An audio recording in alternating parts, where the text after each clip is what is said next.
Hello guys, back to the my YouTube channel. আর কি আজকে সকালে যেতে যেতে দেরি হয়ে গেছে, এর জন্য আর কি। তো গাইস, আজ দুঃখজনক বিষয় হচ্ছে আমি আজকে দোকানে আর কি রেগুলার মার্কেটে আর কি ভিডিও করতে পারিনি। আজকে আমি বাড়িতেই সব পারচেজ করে নিয়ে এসে পড়েছি, আপনাদের দেখাবো, আপনারা একটু দেখুন প্লিজ। দেখুন আর কি কত সুন্দর মাছ আর কি, কাতল। এটা বিহারের, 4 কিলো 200 ওয়েটের আছে। কানটা দেখুন একদম লাল। এটা রুই হবে, খুব সুন্দর মাছ।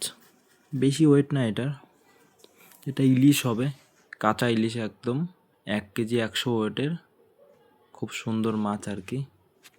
এইটা আর কি বরফের মাছ আর কি, কাঁচা ইলিশ, খুব সুন্দর মাছ। দেখুন আপনারা। আর এটা শোল হবে, 1 কেজি 100-200 ওয়েটের। এক একটার ওয়েট অনেক বড় মাছ আর কি। শোলটার এত শক্তি, শোলটাকে ধরাই যায় না। এই শোল মাছটাকে বারবার করে লাফ দেয় খালি। আপনারা খেয়েছেন কিনা কমেন্ট করে আমাকে জানাবেন।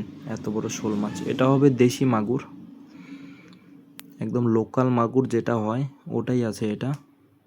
দেখুন আপনি, কালার দেখে কিনবেন যখন কিনবেন আর কি। এই নেক্সট ভিডিওতে আর কি আপনাদের দেখাবো পুরো রেগুলেটেড মার্কেট ঘুরে ভিডিও করে কত কত ধরনের মাছ ওঠে, কত বড় ছোট ওঠে আর কি।